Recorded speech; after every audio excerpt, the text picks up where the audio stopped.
For as long as I could remember, my biggest fear has always been dying.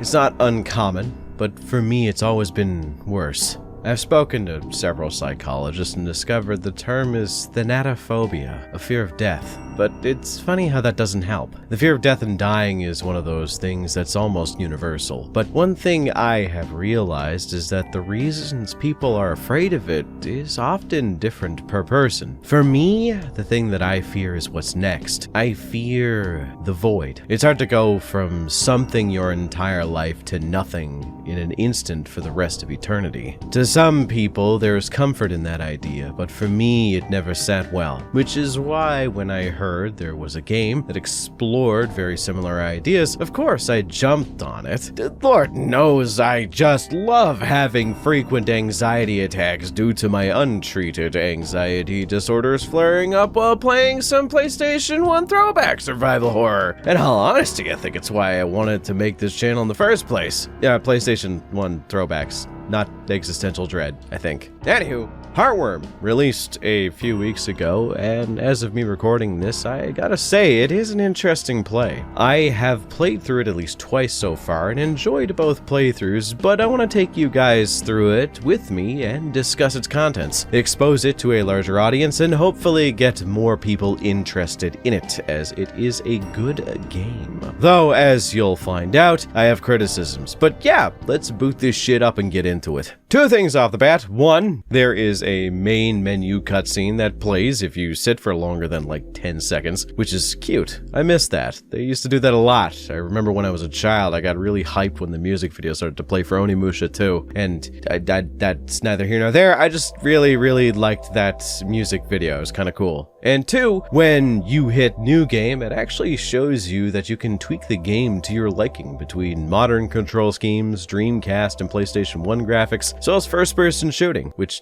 if I had a nickel for every PlayStation 1 throwback game I played recently with fixed camera angles and a first-person shooting mechanic, I would have 2 nickels, which, why? That's, whatever. The game leads us in with a monologue from the main character. She is the only one who talks in this game, aside from one cameo at the end, but we'll get there later, a lot later. The main character, Sam, is writing a letter to someone to let them know she is going somewhere pretty special. The walls of her room are pocked with obituaries and records of odd events. She talks about death, about a special room in a special house that allows someone to transgress the boundaries between life and death and see the other side, if there even is such a thing. She's done the research, and considering it's the 90s, you know she had to at least go to maybe 2 Angel Fire sites, which is horrifyingly eldritch information receptacles, if you ask me. Sam is off to some abandoned house in the middle of bumblefuck nowhere, it seems, which, to be fair, is kind of how a lot of these games start. I'm pretty sure Resident Evil 7 has almost an identical opening, albeit with less existentialism and more I miss my wife energy. Driving up to the house, you get acclimated to the game's controls. I know a lot of you will yuck this, but tank controls, gimme, yum, yum, yum. Okay, that bit of cringe out of the way, we wander up to the house, which seems lonely. The lawn is overgrown, it's obviously been abandoned, but this house feels like it was once someone's home. It's the small details that kind of make you realize just how far gone the area is. The front door is locked, so the side door is our only way in, and this house just has such a lonesome feeling to it. I have to compliment the level design for this section, as even though this area has no enemies and it's relatively early into the game, it is oppressive, but not so much in its way of inducing fear or anxiety, but more so with this dread and sadness sensation you get throughout the entirety of it, that only builds as you see more and more. There's a story that is told in this home, both visually and through some documents you find, of a couple, the past inhabitants, an elderly man and woman who have been together for maybe decades. As you go through the various rooms, you begin to notice a certain degradation begin to set in. As the notes inside indicate,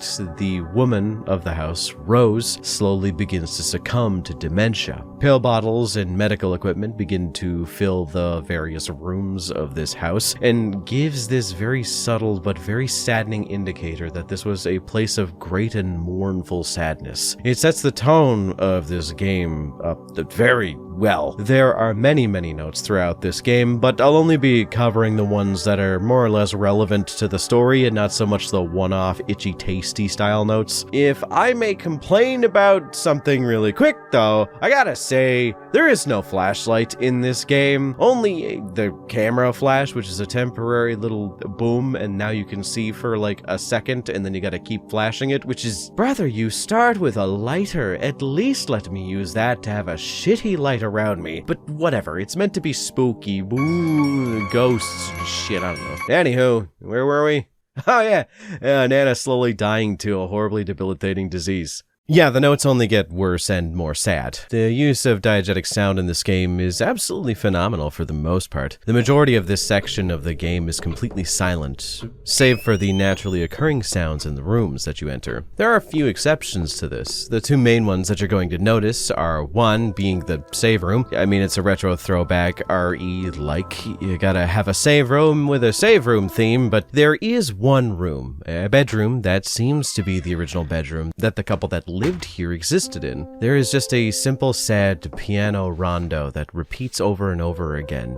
It's a very somber room, and I really like it. There is only a single small poem on the bed that reads about how sad the original owner is now that his love is gone. I love this kind of sad, slow, and plodding world building, though, shout out to when I wanted to look a bit closer to Grandfather Clock that was involved in a puzzle in the first person mode. I ended up accidentally seeing what was behind a bookshelf and spoiling to myself an area of the game that I needed to unlock. You know, can't win them all. But yeah, after solving a few puzzles, you start to find these heart emblems. They are two pieces to form a disc that acts as a key for an area that is in the attic. The room that was mentioned by the ongoers online as this mythological place that connects the world of the living with the world of the dead. So that's our mission. We find the final notes of the house owner's journal, and we learn that he has been hearing some strange noises that have been coming from the attic, and he is going to go investigate it as he has not much else to lose. So I mean, if it's a raccoon, might as well go down fighting something, right? I'll spoil something a bit here. This is the last time we hear from him and his story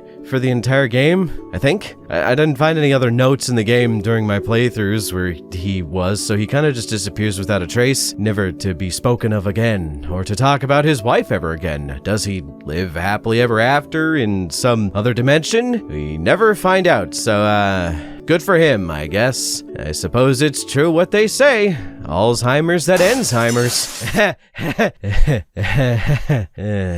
I'm so sorry. That was inexcusable. I apologize. Alright, let's put the two heart emblems together, open the rose door, and enter the survival horror. The door opens, and it's kind of anticlimactic, simply leading to another storage area, which is, kind of lame. There is a lot of videotapes here, which is weird. I guess maybe that whole door to another world thing is, oh, okay. All right. Okay, that's another world.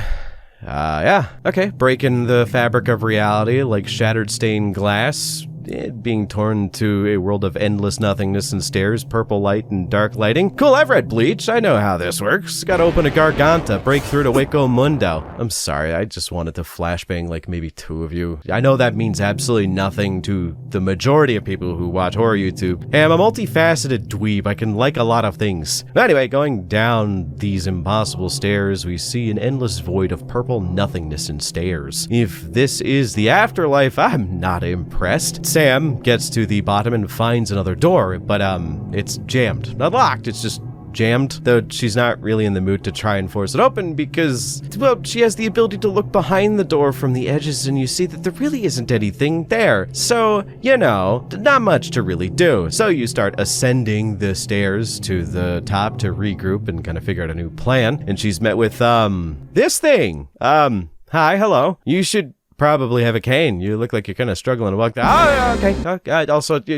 scary monster. Run away. Okay, it's not really that intimidating, but this here is the Tapekeeper, and they are kind of the central antagonist of the game. I say kind of because they are odd. Outside of right now and towards the end of the game, we don't really know who or what they are. So, yeah, we run away and dislodge the door, which leads to an actual room instead of us falling for all eternity into some emo kid's desktop wallpaper. The room has a lot of old VHS tapes lying around with a staticky old CRT. I mean, I guess since this game takes place in like the 90s, they aren't really that old, but I can bet if any of you are horror slop consumers, you wouldn't have a goddamn clue what these actually are. Hell, by all rights, I probably shouldn't know that, but whatever. The Tapekeeper breaks in because it would be kind of pathetic if the central monster man of the game couldn't break past a single locked door. You are dragged through the TV static from that as you try and flee from the Tapekeeper, and this is where the game finally becomes, well,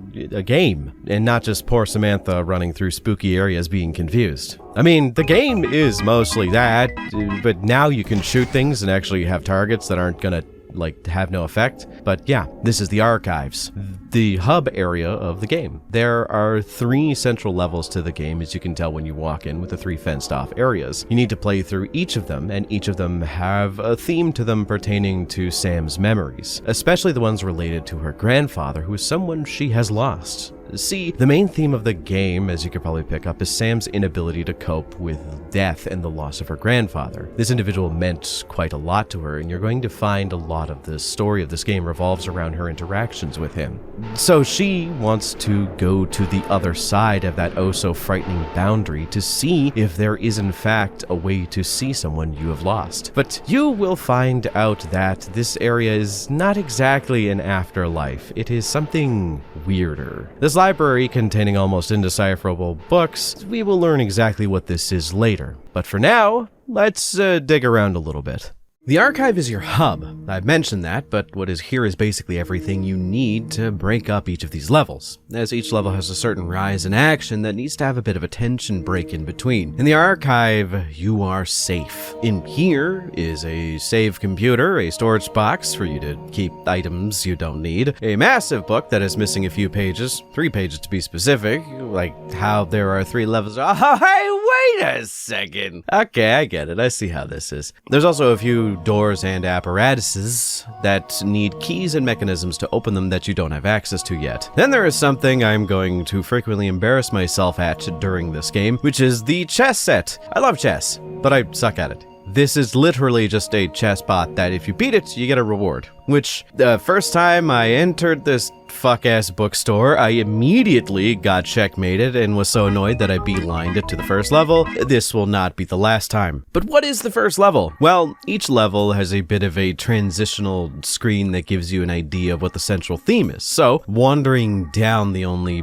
open path you can go from is this static shattered web thing. When you take a picture of it, it disappears, and then you can walk past it. There's a staticky TV window thing, and congrats, you are now in level 1. The neighborhood. This specific neighborhood is the one that Sam grew up in.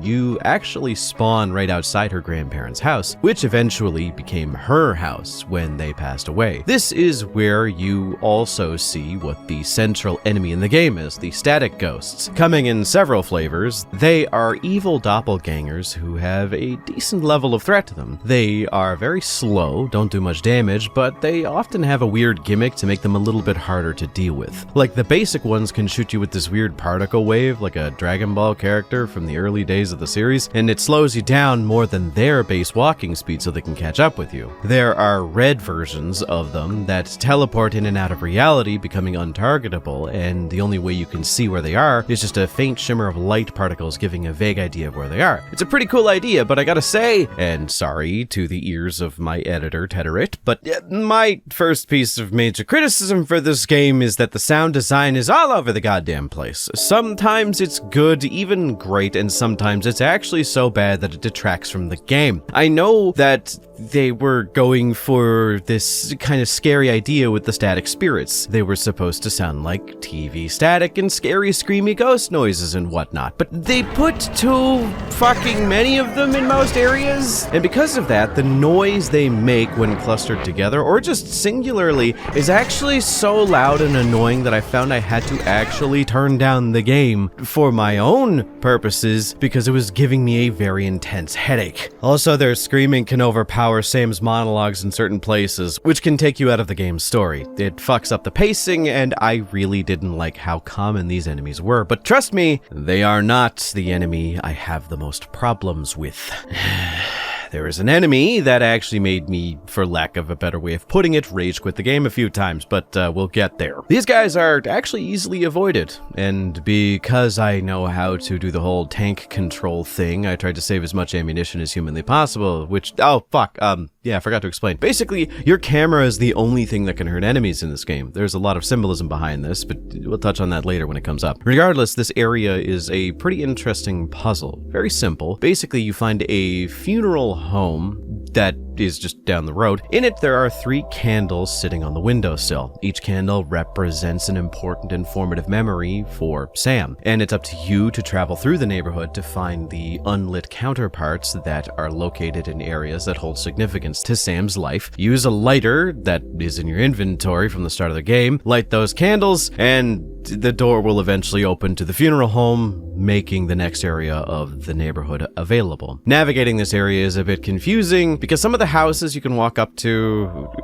they don't open and they're never going to open, but because I've been playing survival horrors for the majority of my life, being able to map scrape like in any other game is second nature to me, so just make sure you check the map as you're discovering it so that you can tell which doors you can actually walk through and which ones are just set dressing. You go between different states of impossible geometry while wandering through this neighborhood to get to where you need to go, and I think the level layout is pretty fun once you get the hang of it, if not a little unintuitive. Regardless, we shall discuss the candles as we found them in the game. The first one is in a snowy section of the map located in Sam's original home. She walks in and comments about how she remembers it being a dingy place growing up, but not as bad as this, which, considering there's a goddamn Minecraft ravine in the middle of the goddamn house, I would hope not. But this is where you find out that Sam is a child of divorce, but I suppose it's just one more tragedy amidst the sea. The candle is hidden on the other end of this ravine I mentioned, so when you walk through this literal broken home, symbolism, you find out a bit more about Sam's history. Sam's grandfather adopted her out of her broken family and took care of her, improving her quality of life a great deal as a result. It's quite a beautiful sentiment. This is a little marred by the screaming TV ghosts in this area that I just kept avoiding, but whatever. The candle has been lit. You leave the house, and I guess we're on to the next one. After this, we escape the building and admire the scenery, mostly because I got lost and didn't know what to do, so I did the tried and tested bumping up against things until I made progress or got an item, which worked. I found Sam's house key in a weird convenience store, used it to get inside both the garage in the back of Sam's house as well as the main house. Both are seeing some heavy damage. Someone must have pissed off some interdimensional demon of some sort. We make our way through her house and get to her room to start, which is pretty fun, as there is a small chess puzzle in the center of the room as well as a baseball bat puzzle on the wall. It's not really a puzzle, you just need to put a baseball bat on the wall, but put a pin in this. But the chess puzzle is pretty fun. I only managed to fuck it up once before solving it, and gaining access to a camera mod, which is basically this game's way of doing new guns. The burst mod allows you to fire multiple shots in one short burst, and it's the only one I found in my playthrough because I'm kind of dumb and bad at looking around. Anywho, we go to the garage, figure out a switch flipping puzzle in record time because I'm the puzzle god, get the extended inventory bag, see your grandfather's train set, which, man, that's sad. I'm glad he likes trains though. We then find out, as far as grandfathers go, he died kind of young. 67 years old is a full life, but apparently he died unexpectedly, which is incredibly sad. My parents are literally that same age right now, for context. So to have him be that old when he passed away makes me feel some sort of way that I think a lot of you could probably understand. But regardless, we have another candle to switch on. So we visit a childhood friend of Sam's house. They're a friend of Sam, not Sam's house. You know, the verbiage of that sentence was kind of bad, but you get what I mean. Showing up, you find out her friend's mom died when she was very, very young, and it definitely affected both her and Sam. Enough for Sam to bring it up, I guess. I don't know, it's kind of weird. There is an implication here, but I don't think I follow, because upon entering the house, it's completely flooded. The bathroom sink on the upper floor is blasting water at max capacity, and it's not stopping anytime soon, and I just don't honestly understand what this means. Like, I can tell there's something going on here, and I'm trying to piece together to see if there's any kind of meaning, because there's little faces coming out of the wall as well, and I don't know, I don't want to believe that this is just sad imagery for the sake of sad imagery, but like, I don't know, it could be. Whatever. The third and final candle, I will admit, took me a minute to figure out where it was, because it is kind of weird, and also I'm just kind of dumb. See, not only was Sam's grandfather a master chess player leading a community of chess players, he was also a coach for the local baseball team. So the final candle is in a baseball field. How do you unlock it? I mean, if you know anything about sport ball, you gotta run the bases from first to second to third and then to home, but I couldn't figure that out initially, so I just ended up being a bit thick and walking away and thinking that I didn't have enough pieces for the puzzle. Oh, you also get the baseball bat here, duh, because it's a baseball field, and you can use it for that baseball bat puzzle that's not really a puzzle okay, let's break flow here. Can I just say, I enjoy a lot of the trappings of classic survival horror, but one of the things that I do enjoy to some degree is backtracking. But something about all this backtracking feels a bit tedious. It just seems like it's there just to artificially increase the difficulty of the game, or at least artificially increase the length of the game. What do I mean? Well, you get the baseball bat from the baseball diamond, you take it to Sam's room on the other side of the map, you put it on the wall, it opens up to give you a train. You take the train to take it to Grandpappy's train station in the garage in the back. Then you put the train that you got from the train on the train station that's in the garage in the back that you unlocked earlier. The train goes around, choo-choo, yay! It comes back out with another key. This key is to a padlock in the backyard. You open, take a photo of the static glob that's just there, and put one of the weird photos you need for nefarious purposes later in your inventory. Now, what if I told you these photos were completely necessary for the different endings of the game,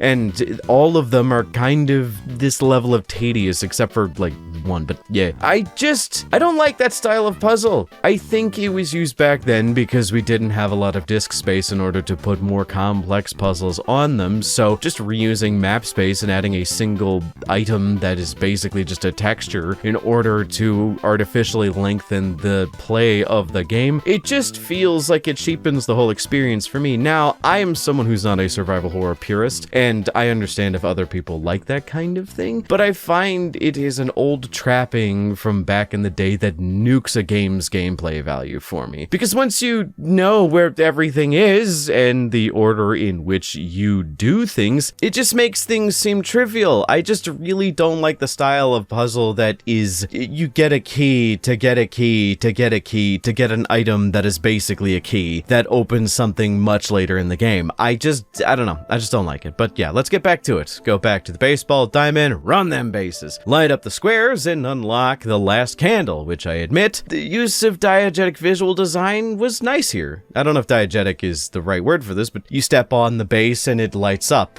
It goes out after a little bit, which indicates that the pressure plates are time sensitive. But if you know anything about sport ball, you could just run the bases in a circle, and eventually you'll figure it out. It's something that doesn't need any words to let you know what's going on. I think it's cute. I'm annoyed that it took me so long to figure it out because I'm kind of an idiot, but whatever. 3 candles lit means we can enter the funeral home and go through the second half of the level. So let's head on over. I will say the retro graphics are also pretty fantastic in this game. The PS1 nostalgia is very real for me. See, I grew up mostly with a PlayStation 2, but I'll never forget my time going over to a friend's house to play shit like Dino Crisis, and it's so nice. But yeah, time to enter the funeral home and be sad, I guess. Inside, there is a lot of bright pink furniture, which I will state is my thing. I don't know, there is something appealing about chairs in a funeral home being such a cute shade of pink. Sam seems to hate said couch cushions, which, okay, whatever. But yeah, the funeral home in question is likely the one Sam's grandfather was taken to after he passed away. Evident from when you go deeper in, you just start to see, horror things. An endless nebulous void with a single floating eye above a coffin. Well, only one way to go, and I've played enough Dark Souls to see how this goes. So, into the sarcophagus we go. Waking up in a cemetery, which I guess is thematic, but now we are on the other side of town. Though this place, in my opinion, is laid out a lot better than the prior area. It's very much a perfect circle, which for my smooth brain is pretty nice. There's only a few detours and only one major section you need to go through next. The premise here is that you are constantly racking your brain to try and figure out what this section means to you as in Sam, because she doesn't truly remember. With Sam commenting how this area might have been some place when she was truly young, that she was hanging out with her entire family before the divorce and before everything went to shit. She got lost in a warehouse and got in trouble for it, which, weird. There are some implications that something horrible happened in this warehouse, but I'm not 100% certain. Either way, you do have to go into said warehouse to retrieve a crowbar. The warehouse has this very ominous atmosphere. You'd have to eventually navigate through a museum of boxes, forming some kind of concrete maze. It's all very fun in games until... Is that the Slender Man? Sam, run! He'll make you have a coughing fit or something. I don't know, I didn't watch all of Marvel's Hornets. Whatever. Okay, the situation is significantly less scary when I, having done this kind of chase scene before many, many other times, decide to just haul ass immediately, and you only get to see like 5 frames of whatever this giant static ghost was. So I never got to see him for the rest of the maze. Also, we never see this enemy ever again in the game, which just feels like a waste. But hey, a super evil looking tall black clad enemy with more evil sounding static was a cool idea. He could have been the final boss of this area. It could have been cool. I would have loved to have seen like a low signal quality Mr. X here chase me throughout the rest of this level, or at least even the rest of the game. But alas, I suppose it wasn't meant to be. It does kind of point to me something particularly traumatic in terms of happenings here, but I don't know, man. I'm still spooked by the Slendy Man. To really form any coherent thoughts. Anywho, why did we need to go in here anyway? Yeah, so there was a bus I didn't see outside on my initial playthrough of this area that has a door jammed, and so in order to progress, we need to pry it open, thus the crowbar. Upon trying to open the door of the bus, we go into a cutscene. Wait, Sam, why are you throwing away the fucking crowbar? That could be kind of useful for later. There's a lot of locked doors in this area. I mean, just saying. Not even gonna ask if I wanted to keep it like every other key in the game. Sure, whatever. Stream logic, it doesn't really need to make sense. She climbs through the bus as something appears to climb on top and is rattling the motor vehicle quite a lot with its pretty massive size. It's probably some abomination spawned out of a weird eldritch mind of whatever. It's a spider. It's a really big spider. That's just a really big spider. Literally the same spider as on the opening cutscene, but just sized up. Not a mutant spider, not an eldritch spider, just a giant spider. Fine.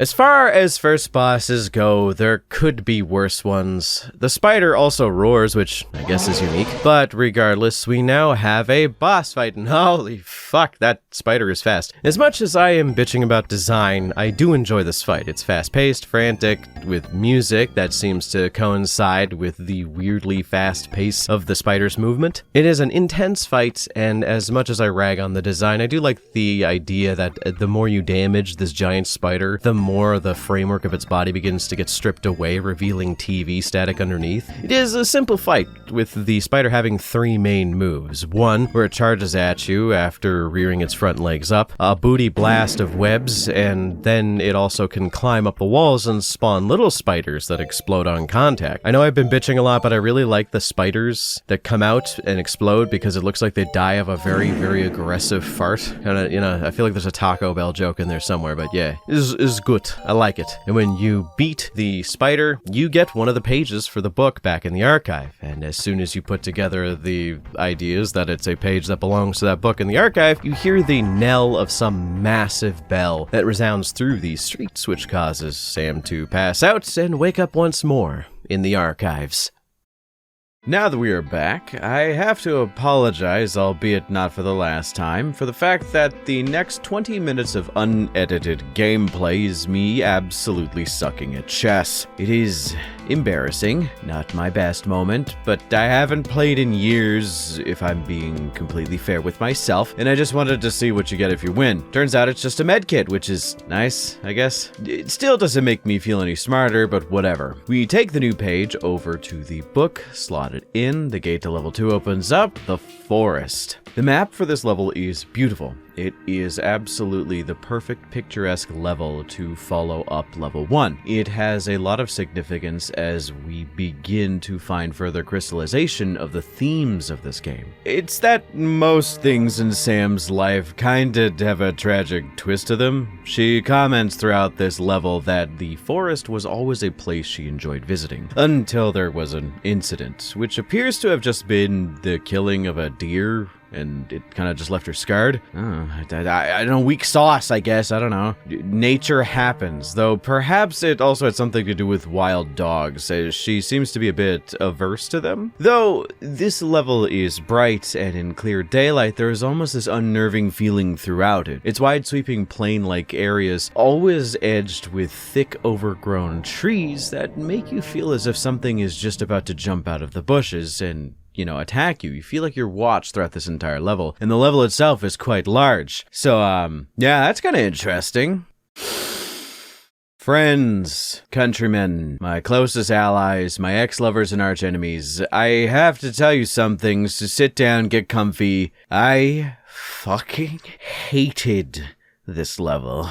I think it might just be me, again, jaded old man here, and there is quite a few redeeming features in this game, but there are so many things in this level that serve to do nothing but frustrate me. And it's probably because I'm just not so enamored with the idea of a big survival horror that I can't forgive all of its sins. The puzzles in the last level were simple, easy to follow, and so on. This level has too many steps of busy work padding out the level, where you have to travel around the map, which again I remind you is massive, and you have to do about a dozen fucking circles to get everything done your first loop through if you don't know what you're doing, which wouldn't be that bad if the primary enemy in this game didn't make me crash out at least twice. The goddamn dogs. I hate these things. I wish them nothing but death. I think they turned me into a cat person, and worst of all, I am quite annoyed. To put it plainly, in a way that makes sense, there are 3 easy-to-follow reasons they can go bite the edge of the curb. Reason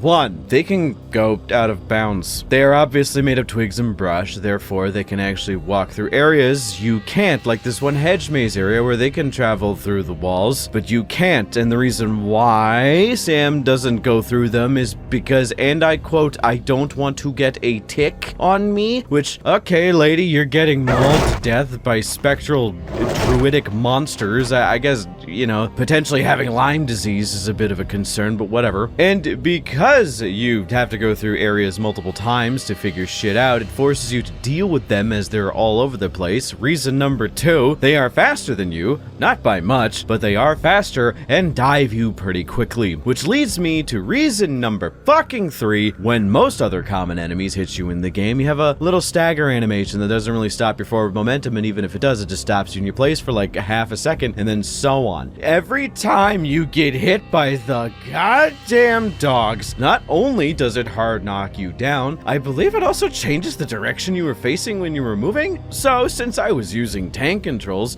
it meant I had to wheel around back to the direction I needed to go to, and I'm hyperventilating just a little bit. The wolves really feel like they were born out of spite, as literally there is an area in this game, a bridge you cross over quite a lot. It's in the starting area of where you enter the level. It is safe. This entire area is safe, but just one time Sam makes a joke about, haha, even in this world people keep letting their dogs off the leashes, and then 2 of the dogs just spawn in out of nowhere. They don't come back if you leave the area, so there's no point in fighting them. It's just a waste of resources. It's literally just put there to just be fucking mean. This level is beautiful, a great callback to a lot of classic survival horror tropes, and it kind of puts a few of them on their head because it's bright and sunny and is always a pleasant sight to behold. But this level highlights what is steadily becoming a problem with this game. The size of the maps is large, but not populated with much to do, and when it is populated, it's populated with frustrating busy work that just adds extra steps that makes the game's length run longer than it has to be. The reason why Resident Evil and Silent Hill work is their enemy placement made the narrowness of the corridors or the broadness of their streets make sense. Like, even in Silent Hill, when the streets are about as wide as the streets were in Sam's neighborhood in the first level, the enemies that wander it felt like they worked with the layout of that level. The static ghosts don't really do the same thing. But in this level, it's just a lot of space in between objectives that make that feel like a slog when you have to get from one end of the map to the other. And if you haven't played through this level and don't know what you're looking for, it could be quite annoying to have to just run through things. I know you could also just gun through everything, but survival horrors are survival horrors. Resource management is important. I did say I like a little bit of backtracking, so why am I having a problem with this map? Well, let's get into the puzzle of this level and then you'll see, okay?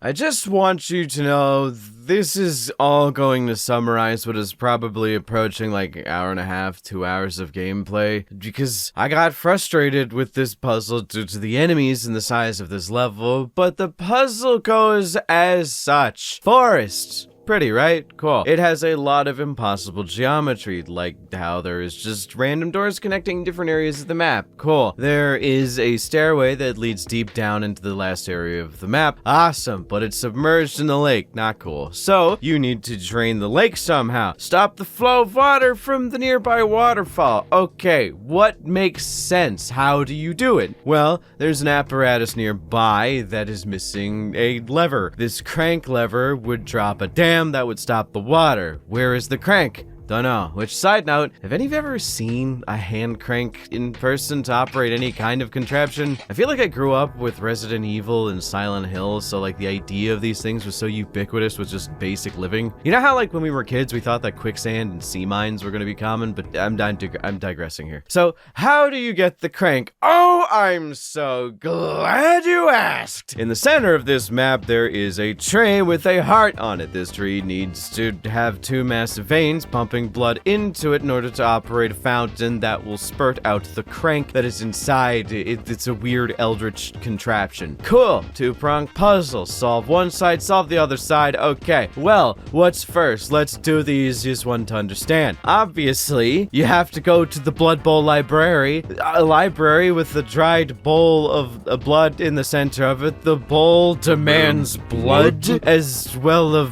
a Court of Thorns and Roses books, which, I mean, if you dated anybody in your 20s, you're probably aware of those 2 things going together quite a lot. Man, I love being hyper-specific in my jabs to specific fan bases, but regardless, you need blood. Okay, where do you get the blood? Well, obviously, you need to go around the map and find these little information booths, these little billboards, which each one contains a different section of the Cassiopeia Andromeda myth. Duh.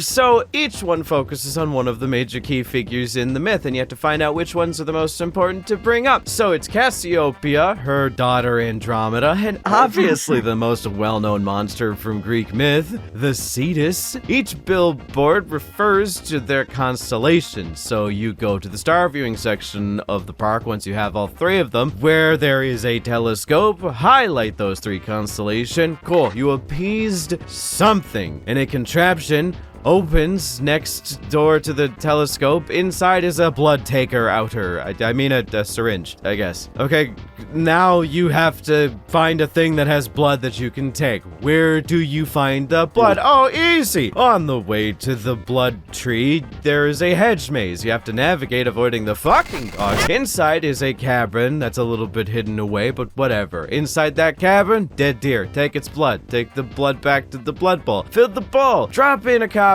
of A Court of Frost and Starlight for good measuring. Congrats, that is part 1 of the puzzle to get the crank and leave this fuck-ass level. Anywho, let's get to the second half, which is way more convoluted. No, you can't run. You clicked on this fucking video, and if I had to suffer through this abysmal abstract nightmare, so will you.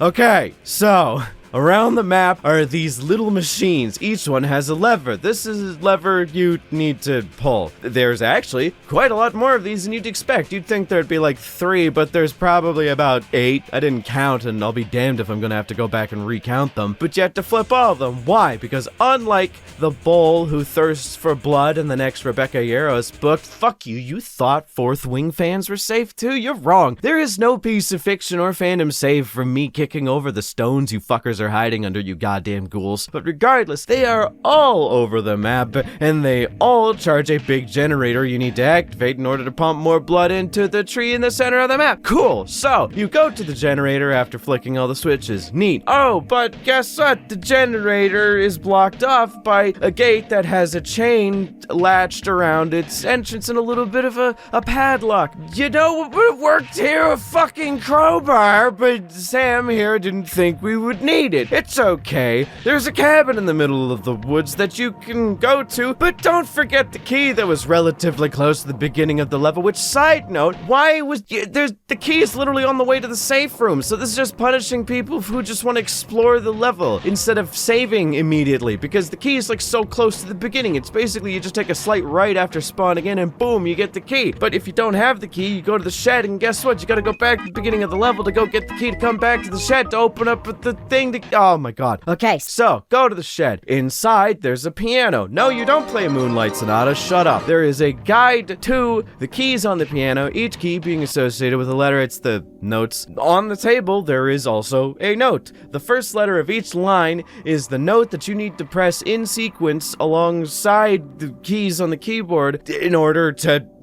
finish the puzzle, I guess? Which, at this point, I was steaming. I was fuming. There was like a heat shimmer around me, and my mouse was melting just a little bit from me having to tab out, so I just looked up the answer.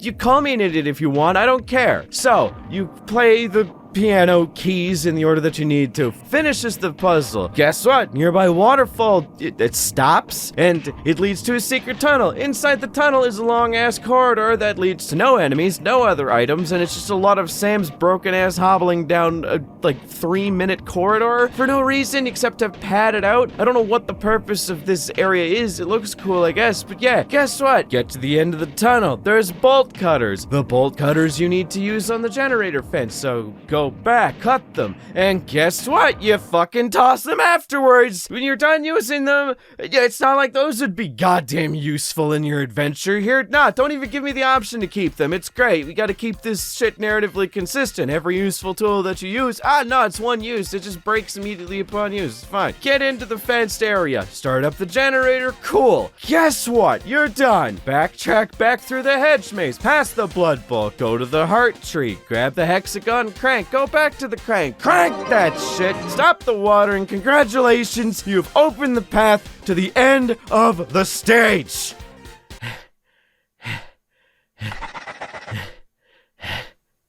I don't think I really need to tell you why this is bad or why this is annoying. Sure, it harkens back to old survival horror trends that existed years ago, but, you know, backtracking, puzzle solving, and so on are, well, how do I put this? A lot of those trends were in a place due to technological limitations. I'm gonna cover this a lot more in the wrap-up of this video, but luckily the wilderness area is the worst it gets. Unfortunately, it got so bad that I legit didn't want to continue recording for this game, but luckily I did, because I do think it picks up a lot from here. And then the story does have a bit of an interesting turn at the end, so let's see by how much. Going down the spiral deep into the earth, we enter a cave. There's a whole-ass PC setup down here, which is apparently waterproof, which, cool, I guess. You save your progress, and sure, there's a little bit to explore, but I accidentally made hard progress and couldn't go back because I just walked into the boss fight of the stage. Whoops! Sam is chased by a small pack of dogs, which, knowing how I've been dealing with them so far, yeah, you should probably run. They chase her to a log where you see this, thing. It's a deer thing.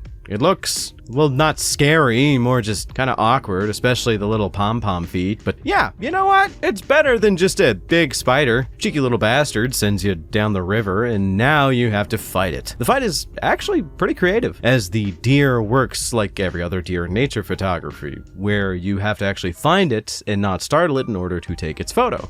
That's how you do damage to it, because if you get too close and you spook it, it actually jumps out and starts attacking you with a great deal of aggression. But if you take its photo before it can notice you, it just takes the damage and runs off and tries to hide again. It's a pretty fun gimmick and actually makes use of the camera part of the game. I did enjoy the fight, though I will say that the execution here is much like the creature, a little lopsided and awkward. But I thought it was fun as a shakeup. Obviously, this deer summons dogs, so why wouldn't he? But hey, I decided to mag dump into any canine I see for this entire section of the fight, so that was cathartic. The deer was a lot easier than the spider, in my opinion, probably just because of a difference in playstyle, and me being more accustomed to being more aggressive in this game rather than constantly running away and dodging. With the deer dead, we get the wilderness page that was missing out of the book in the archive. Much like before, once we get the page, the bells toll and the ring sends us into fits and spasms, which sends us back to the hub area. We are over 2/3 through the game now, fellas, so there really isn't much point explaining the hub area again. So, we save, we insert the second to last page, and the final stage is open to us. There is a certain build-up here. The first stage was okay, albeit a little undercooked in some areas. The second stage was an overly complicated mess, in my opinion, with the overusage of gameplay tropes that have long since outlived their usefulness. So what's the final level going to be like in my mind? Well, we walk down the hallway to the final level to find us beset on all sides by clockwork machinery, the whirring grinding of gears very reminiscent to that of Silent Hill 3 in a weird way. It is honestly a good vibe. We climb up a massive ladder and are beholden to a massive clock tower that our game will be finishing up in. And I gotta say, fellas, this is the best level of the game. I genuinely enjoyed my time in it because it felt like a realization of the concepts presented in the game more so than just a translation of past survival horror tropes into a modern day throwback. Though that is present in this level, I will state, the clock tower does have some tricks of its own, and I think that's pretty cool. So let's wrap this up. Let's end this journey and finally figure out what exactly this place is, and if this is what death truly is like. We enter this massive clock tower and find a beautiful mansion. Now, I did mention that this level doesn't rely as much on tropes, but this level does pull a lot of inspiration from the mansion in Resident Evil 1. I think more specifically from the Resident Evil 1 remake, especially one safe room that you can find in this down a stairwell is almost straight up ripped out of Resident Evil 1. The atmosphere is opulent and timeless. It fits the themes of the game nicely, what with time being an aspect of death and dying. We do see the Tapekeeper on our way in. Fun fact, she is actually in all the levels, hidden in the early sections. You just have to look for her. I only noticed her on subsequent playthroughs through the other levels other than this one, but she is the most apparent here. The puzzle for this level is pretty similar to the other ones, with a bit of a twist. There are 4 icons of Sam's life you need to collect, each one representing a different important part of her more memories as a person. So you have to collect them and place them on the pedestal, with each one unlocking a new floor and the next layer of the tower. Now, how do you reclaim them? You have to collect the Greek symbol keys, which are their own puzzles in and of themselves, but they're not too complicated. And using them, you can unlock specific doors. Each one leads to a mini stage that has its own integrated puzzle that doesn't require a lot of backtracking, and it's actually pretty straightforward. It's not too tough, as well as kind of fun in a lot of areas. There aren't too many steps, and exploring this level is fun because the enemies are, although a bit unpredictable, are more finely tuned for this level's more tightly wrapped corridors rather than, the other levels. So let's break down each of the mini levels you need to do to reclaim all of these things, shall we? Actually, before we do, I just want to shout out this one hallway you have to kind of go through quite a few times. It has like maybe 1 or 2 enemies in it. Neither of them are really that difficult, but it had the most anxious sounding dramatic music I've heard in this game. I thought it was going to be like something that builds to like a surprise where a bunch of enemies or like that stalker Slender Man makes an appearance again, but nah, it was just the ones that were in there. Anywho, the hospital. The first one of the doors I opened led to the hospital mini level, which was a bit of a significant spot in Sam's life, as this is where she had to watch her grandfather die, unfortunately, I think. The enemies here, unfortunately, are just recycled from the clock tower, blue static ghosts, and those headless ceiling things. It has some pretty fun features involving its puzzle, trying to put a correct sequence of events in order of Sam's life. You basically have to ping them and light up the lights in order of which scene happened first towards the end. It's a bit of a test to see if you've been paying attention so far, and the solution, I'm gonna be real with you, did not make a lot of sense to the point where it was just kind of trial and error a little bit towards the end. I also felt like I saw a collision error with one of the headless enemies here, or at least starting here, where it just sort of stopped moving when it died. It just froze. I thought it was just a bug for this one thing, or maybe it got stuck on the geometry, but apparently that may actually just be a bug, and they just kind of freeze up when they die. Or maybe that's an intention. There's a chance that either when they die they flip over on their back and croak like a dying spider, or they just kind of freeze in place, and the reticle of your camera is the only way to indicate that they're actually dead, because it goes gray instead of red, telling you that they're not an enemy that you can hit. Okay, that's a little jank, but whatever. We solve the puzzle, get the first item, which is a crucifix. Probably her grandfather's, as she seems a bit more like a Reddit atheist than anything else, but what do I know? She could be a devoted Catholic, and I could have pegged her incorrectly this entire time. On to the second one. The school is probably my favorite of these 4 levels. I say probably like it's not 100% my favorite, and it's because it just seems to be the perfect balance of the mechanics of the game with a little bit of storytelling, as well as the themes of the game. For context, the soundtrack to this level, if I'm not mistaken, is all unique to this level and has such a unique feel to it in comparison to the rest of the game. It's actually spooky, which is kind of sad to say, because I wasn't really spooked this entire game, but this level, if this was extrapolated into its own full-size level, I would not be unhappy.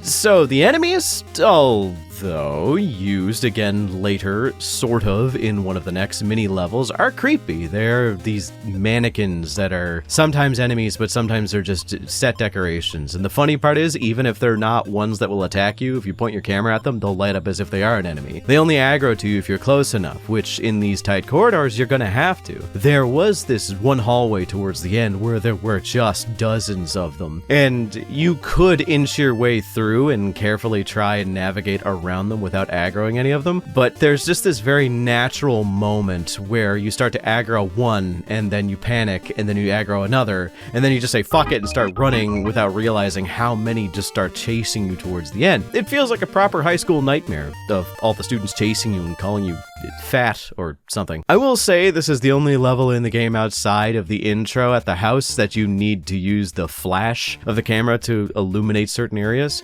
Every other level in this game is just well lit. It made the flash of the camera feel like an interesting gimmick, but it was a waste of time to even tell you that it existed. They barely do anything with the camera flash at all outside of this level in the intro, but you know what? This level is so awesome that it actually makes me feel like it was earned. This level obviously representing the trauma of a school life gone bad, which, okay, everybody had a bad time in high school except for like maybe 10 people you know, but whatever. It does kind of fumble the bag towards the end, making you do a quiz about death and dying and abandoning friends, and, oh, do you feel bad about ditching that one guy who was having a bad time? And I guess, me being me, well, none of these questions faze me because I'm pretty concrete in my beliefs about my sense of morality and self. I see how some people could feel guilty about ditching their friend due to bad mental health, but like, dude, I'm almost 30. I literally don't have time for this kind of mentality. This is very high school. I guess that kind of makes sense. Anywho, you answer the question designed to make you feel guilty for shit like, you know, being a person, but whatever, it doesn't faze me. You get the videotape with Sam's name on it. Sure, no clue what that represents, but I guess it has something to do with her taking a lot of photos with a DSLR camera? Weird. Next level! At least the one I got next. I'm pretty sure it was the last level you're supposed to do, but I might have gone out of sequence because it was the Omega, whatever. It's the old house, which appears to be an interpretation of what Sam's house would be later on in her life when she is on her deathbed. I will say, of all the mini levels, this one kind of... this isn't a bad one. This is just the one that I liked the least, and I liked it less the further away I got from it at the end of the game. We'll talk about that later. Basically, there are 12 clocks in the house. Each clock has a symbol on it that you have to kind of memorize. I got my notebook out for this, and I thought that was kind of fun. You have to mark which hour has which symbol, and then go upstairs and do a sliding block tile puzzle to arrange them in order of the numbers with the symbols. I think I like the note-keeping aspect of this more than the actual puzzle, because, man, can we just stop doing sliding block tile puzzles? I feel like we have the tech for something more interesting than this. I could go down the store to, like, a dollar store and get this, and it basically would be the same thing. I do feel that this is elevated a little bit, specifically because of the, you know, note-keeping aspect of it, or you could just memorize it, but I have the memory of a goldfish, so, you know, had to write it down. But yeah, I thought the clocks were kind of cool, and that's it. Whatever. You get the eulogy, likely the one that Sam read at her grandfather's funeral, and now we are left with the last one I interacted with, and that is the subway.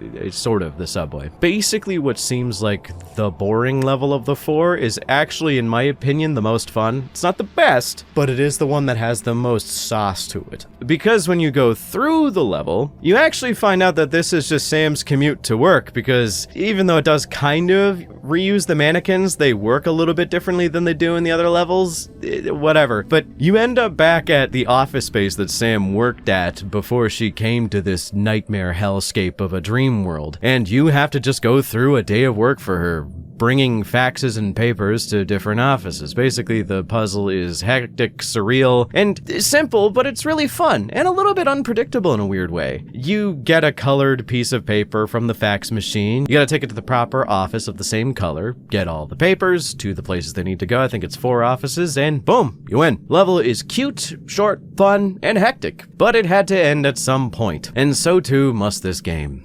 So, we get the final artifact of Sam's life, her work ID, which we will place on a pedestal in the atrium of the clock tower and unlock the final floor, which is the roof that leads to, I guess, the final boss and the final page we need in order to figure out what is going on here and if we can leave or not. The elevator almost anticlimactically takes you to the roof, which turns out to be what I can only describe as a church courtyard, with the head of a clock tower being the main building at the center. I feel there is a symbol here about how we worship time, and how if you focus too much on the fact that a story will end at some point, you will never truly be able to enjoy its contents. If you pay too much attention to the fact that you can run out of time, you can waste your life worrying about it. Sam almost says as much when she walks up to the front of the church and the final page is just thrown to her, though there is a hint of doubt in her tone to some degree. To your left is a door that leads back to the archives where you can plug in the final page, and this is where you find out, at least sort of, what this place is. The big book in the center of this room is a live recording of everything Sam has ever thought, and every book in here is basically of a similar nature, maybe more from her perspective, or from the perspective of others who had ventured into the archives. The book is actively writing itself as Sam thinks. See, this isn't the afterlife like Sam thought. This is something different. See, where people online said this is a world where you can see your loved ones again, they weren't entirely incorrect. It's because you are seeing the memories, or at least how you saw them. A world where all of your thoughts and ideas, your memories and desires combined to, well, make a world. A pocket dimension that is as fractious and malleable as the memories you have. This world is made to record the memories of those who enter, but it does go deeper than that. As we still have some questions that need answering, let's keep going. We are given a final key to open the church itself, which I feel like you could have just said the church unlocked itself, but whatever. When you go to the church, you are led to a balcony that overlooks the interior of the clock tower itself, the clock face radiating this pale, almost moonlight. The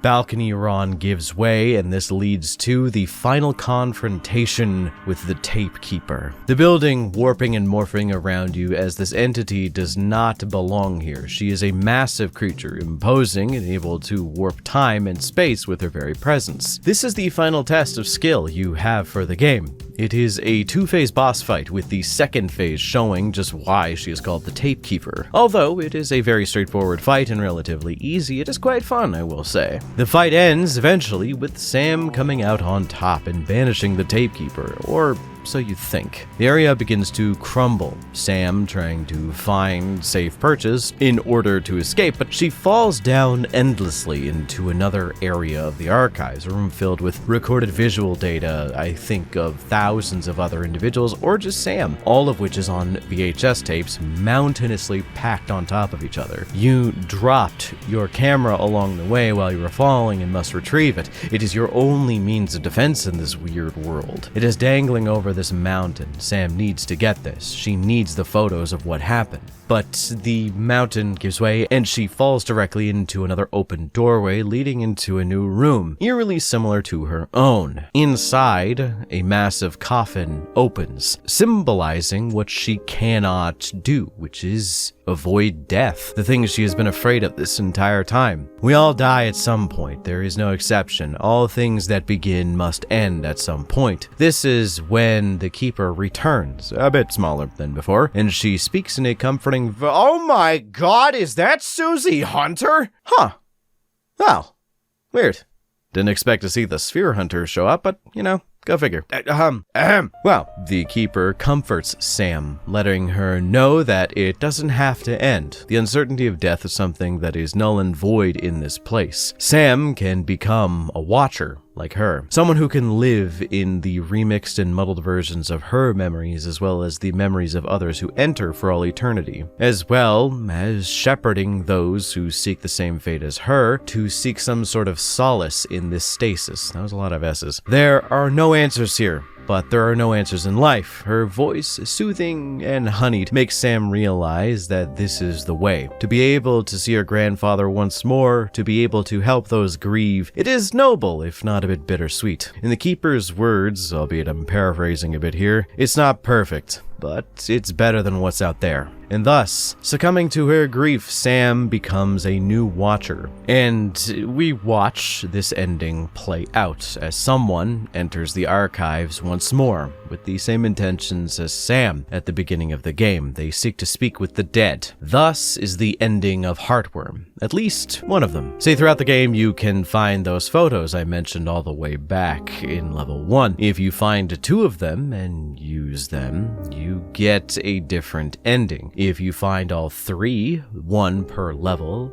you get an even better ending from that. See, what we got here is technically the bad ending, where Sam succumbs to her grief and instead of facing it head on, ends up staying in this sort of stasis. I want you all to play this game. I never like providing a supplement for the game itself in its entirety, so if you want to see the other endings, go play it. The game, I think, is worth it. But for now, that was Heartworm. And oh boy, do I got some shit I need to talk. Alright, you guys have probably been waiting to hear me say this, maybe give it a nice little number rating, give you the Anthony Fantano not good and a small explosion, to let you know how much I dislike this game after the explosive rant I gave about level 2, but honestly, I feel like I just didn't really vibe with this. Do I think this is a bad game? No, I think this game is, I guess, mediocre to maybe just slightly below average, but why? I'm not just going to state that I think it's not that good and move on. The reason being is this feels like someone had an idea that they just wanted to make as close to a retro throwback survival horror as possible, as earnestly and honestly close to the classics, and they did it. But along the way, they didn't realize that they had to have an idea for a game that was compelling outside of just retro horror. And that kind of just seems to be the main trope that they relied on to get through this entire game. Like, oh, what do we do for the levels, the theming, the gameplay?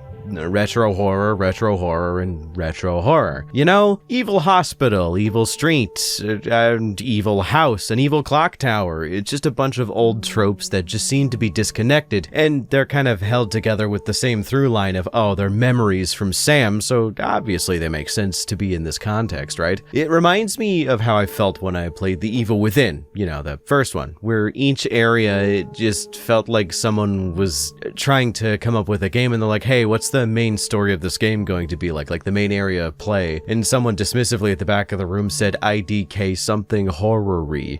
There isn't really much of a stylistic through line for the game that makes it visually interesting either. The PS1 throwback graphics, or if you go with the updated ones, I guess Dreamcast, although are usually a treat, they just don't do much for me at base. You need to have something more there. I find most of the colors used in this game are just kind of bland and desaturated. I find the enemies are also just a bit bland and generic, and I feel although the idea of the game being based around my biggest fear, that being thanatophobia, a literal diagnosed anxiety disorder that I have, it's interesting, the game kind of fumbles that concept by having the only time it's touched upon being when Sam here melodramatically whines about how one day she saw a dead deer and it made her cry a little and now she doesn't go to that park anymore. Like, the way the game portrays her, you'd think that she'd never had a single good day in her life. Bro, you're like, what, 24? Yeah, shit can be rough for a long period of time, but shit does get better. I found some horror scenes in this game were just a bit too generic. They didn't lean into the base concepts of the game, like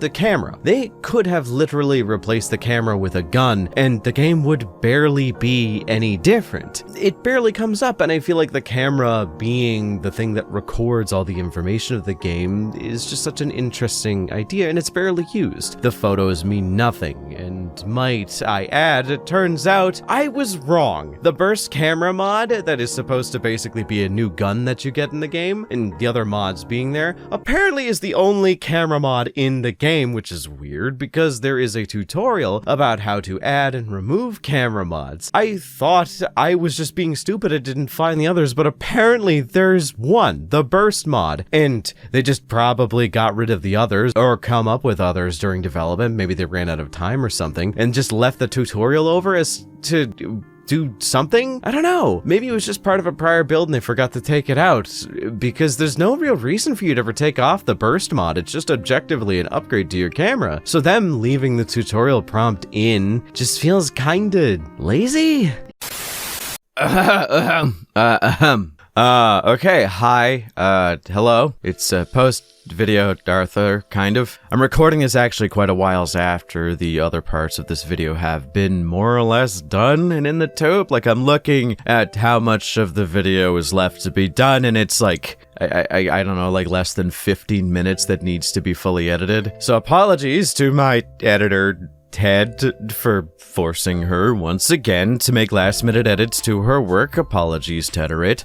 Please, for the love of all that is holy, don't mail me a pipe bomb or, I don't know, something disgusting. But I had to edit this small addendum in, as there has been a bit of an actual update to make in the area of the game that I kind of want to weigh in on. But yeah, Heartworm got an update. Yeah, like a 1.1 update for its official release that has addressed a few things that I criticized the game about, and I would be remiss in my bitching if I didn't mention it. So, what was added, and what was changed, and what does this mean? Well, for one, the big thing was a new camera mod was added, and I mentioned this as one of my bigger criticisms of the game, only having one camera mod that was just straight up a flat upgrade to the base camera, and thus made the whole system swapping in and out and removing camera mods kind of pointless when you just had to equip the one and then you're good. So yeah, they added long exposure to the game, which I have not been able to find any information of or footage of, and from what I can tell from reading the patch notes, that it's basically just a charge shot, that the longer you hold in the shoot button, the more damage it does to whatever you're pointing it at, which I think does add some fun new gameplay mechanics to the actual shooting mechanics of the game. You know, more high risk, more high reward, especially because most of the enemies in the game are a bit slow. Unfortunately, from what I've seen, you get it at the end of the goddamn wilderness level, and I mean this with all sincerity and kindness in my heart. Love and peace, girly pops. I'm not gonna play through that level a third time just to get that mod for footage. Sorry once again, my editor. Next, they actually modified a bunch of details to some of the boss fights, increasing health to some, adding new mechanics to others, like falling bricks and rolling gears to the final boss. I'll actually try and get some footage of that, because that's actually something I'm kind of interested in, as well as decreasing ammo pickups and other items that you can find in the game, because yeah, towards the end of the game I did find that I should have been killing things more often, just because I had so much extra ammunition, well, film, and it made the fight a lot easier at the end because I didn't really have to worry about ammo pickups. So I think that's actually a good thing. They fixed some bugs, added some more challenge to the game in a way that doesn't feel cheap, and I'll be completely 100% honest with you, I am so conflicted about this. I am of two minds here. For one, I feel with some of these mechanics, like the alternative camera mods, it would have been better just to wait for the game to have these before putting it out. As looking it up, 90% of the reviews on Heartworm I've been looking at post my own commentary state that a lack of weapon variety is one of the biggest downsides to this game, which makes it kind of unfortunate that releasing them a month or even more so after the initial release of the game, if they continue to do this, means that no one is gonna really know who just looks up the reviews except me, who is usually pretty good at keeping an eye on publishers' gameplay updates for games that I've played in the past.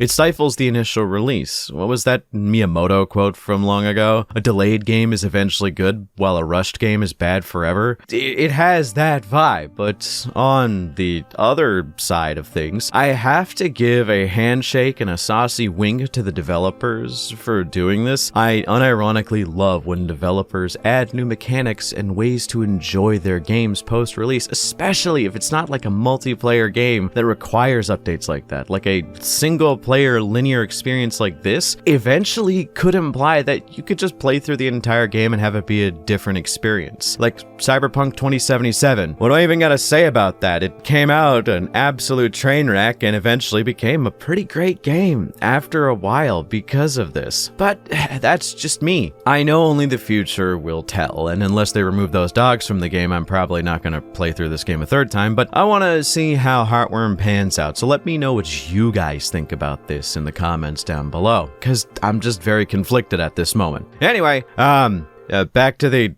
actual ending of this video. Feel free to cut this in as awkward as possible. I think there is a good game here. I just feel like this was an okay first draft. Like, you ever see concept art for a character in like a fighting game you really like, and you like some of the other designs more than the one that you got, but then you see some of the other more tame, blander designs that were a bit more safe, and you audibly go, ah, well, I'm glad we got what they chose. This game feels like they chose one of the blander, safe designs. I walked out feeling nothing. I feel like I'm frustrated most of all that this game's strict adherence to the tradition of survival horror made it feel anachronistic in the end. It just feels like it's out of time. It feels like a game that could have succeeded a little bit back in the day, but because it was released now, it just feels kind of boring and played out. Like there are games that have done better. All of the tropes and gameplay mechanics of this game are callbacks to old survival horror. Even the menus are just straight up copied from the original Resident Evils, down with the health bars being the little health tracker going from green to yellow to orange to red, and the inventory spaces being 6 slots that go to 8, which might I add, in level 1 you get that, so it just feels not so much thought out. I mentioned this earlier, but a lot of those old games did backtracking and did a lot of the mechanics that we hold so dear in them because of hardware limitations. Backtracking was so that they didn't have to make new areas because they just didn't have the space on the disc. So putting a single item that opens a door that you have to go back and try adds a little extra length to the game without there actually needing to be more space on the disc in order for you to, do that. Like the fog in Silent Hill 2. Silent Hill 2 is a masterpiece because of how it handled all of these concepts, but also in terms of gameplay, the fog makes it so that you don't have to see that far, which keeps the render distance down. And because of the fog, we hold it in such a high value because it just was such an efficient use of the game's space. The areas are held out better. The roads that are kind of similar to the streets in the first level are better. And I'm not saying that my bar for a good survival horror is fucking Silent Hill 2. Bro, my bar for a passable and fun survival horror is obscure for the PlayStation 2, and the intro to that game was done by Sum41. I'm disappointed by Heartworm. It also probably is because earlier in the year, I played through Sorry We're Closed, which is a very similar gameplay loop, with fixed camera angles, traditional clunky controls, and switching to a first-person mode when you're going to shoot things. But I find that game pulls it off significantly better because instead of going with nothing but the traditions of the prior survival horror genre, they just bucked off all of the old traditions and decided to try something new while giving credence to the prior games that, were the obvious inspirations to it. It feels like an evolution of the genre rather than what this is, which is just stagnation. And I feel like that's kind of why I stuck with telling you guys the ending that I did. Do I think this is a bad game? No, just very offensively mediocre. I think you can enjoy it if you enjoy retro survival horror. Like if you really, really like that style of game, this is what that game is. But as a game as a whole, I think this game just left me kind of numb. I'm ready to move on from this. I think this game was worth it. I think it's a good lesson learned to see what happens when you invest too much in the tropes of what we've romanticized as big survival horror. But make sure to let me know what you think of this game in the comments if you've played it, because I do recommend playing it, if you think I'm wrong, or if you think that maybe I just missed things that made the game significantly better. Also, be sure to recommend me some other throwbacks or just games in general you'd like to see me cover on this channel. So yeah, I bet you're happy you didn't have to wait another year to see a video, the like 5 of you who are actually watching. And if luck is truly shining upon me, I should have a video relatively ready for next month too by the time you're seeing this. So, thank you all once again for watching. Until next time, I hope you all have a wonderful night.